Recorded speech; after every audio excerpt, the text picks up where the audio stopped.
Hello dear students, let's see the question. Blood pressure in the mammalian aorta is maximum during systole of the left ventricle, diastole of the right atrium, systole of the left atrium और diastole of the right ventricle. So हमें बताना है कि mammalian aorta में blood pressure सबसे ज़्यादा कब होता है. तो इसके लिए सबसे पहले हमें तो aorta देखना पड़ेगा, उसको locate करना पड़ेगा. So let's see aorta.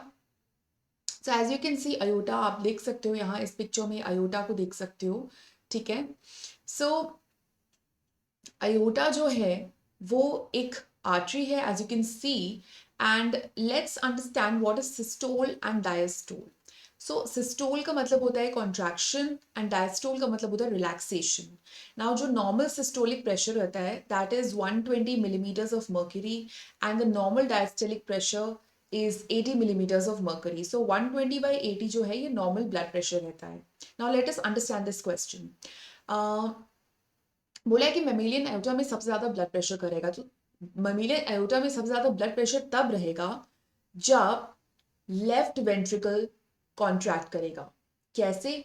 अब देखो, अब ध्यान से इस पिक्चर को देखिए और लेफ्ट वेंट्रिकल को लोकेट करिए. तो जो लेफ्ट वेंट्रिकल है when it will contract then what will happen, the blood will go into the aorta. तो ब्लड बहुत तेजी से अयोटा में जाएगा और इस वजह से ब्लड प्रेशर बढ़ेगा. ठीक है. तो प्रेशर क्या होता है? जब अंदरूनी उसमें जो फ्लूइड बह रहा है वो बहुत फोर्स के साथ बह रहा है. तो यही होगा ना, जब हम लेफ्ट वेंट्रिकल कॉन्ट्रैक्ट होगा तो तेजी से अयोटा में ब्लड बहेगा. सो कॉन्ट्रैक्शन मतलब क्या, मैंने आपको बताया कि सिस्टोल. सो जब कॉन्ट्रैक्शन होगा, सिस्टोल होगा लेफ्ट वेंट्रिकल का, तो अयोटा में सबसे ज्यादा प्रेशर होगा. बात कर लेते हैं ऑप्शन बी की, जहां लिखा है diastole of the right atrium. यानी कि जब राइट एट्रियम कहाँ पे है, ये देखिए राइट एट्रियम.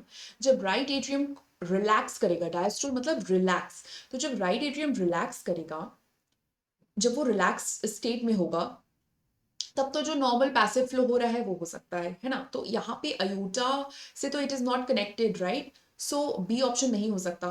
सी ऑप्शन में दिया हुआ है systole of the left atrium. So left atrium जो है अगर उसका सिस्टोल हो, यानी ऊपर यहाँ पे देखिए लोकेट करिए लेफ्ट एट्रियम, तो लेफ्ट एट्रियम जब कॉन्ट्रैक्ट करेगा तो ब्लड नीचे आएगा, यानी कि वेंट्रिकल्स में आएगा, यानी कि लेफ्ट वेंट्रिकल्स में आएगा. तो अयोटा में तो प्रेशर नहीं बढ़ रहा ना. अयोटा में प्रेशर तब बढ़ेगा जब लेफ्ट वेंट्रिकल कॉन्ट्रैक्ट करेगा और ब्लड ऊपर की तरफ जाएगा.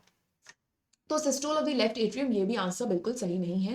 एंड डी की बात करें तो डायस्ट्रोल ऑफ द राइट वेंट्रिकल. तो राइट वेंट्रिकल जब डायस्ट्रोल यानी रिलैक्स करेगा तब क्या होगा, तो जब वो रिलैक्स कर रहा होगा तब तो आपके सेमिल्यूनर वॉल्स क्लोज हो जाएंगे. सो उस टाइम भी अयोटा में तो ब्लड नहीं जा रहा ना. अयोटा में ब्लड कहाँ से जा रहा है, अब जरा एरो मार्क्स को ध्यान से देखो तो आपको समझ में आ जाएगा. सो ए बी सी डी तीनों ही ऑप्शंस नहीं हो सकते. यहाँ पे जो राइट ऑप्शन होगा बच्चे वो होगा option number A. So best of luck.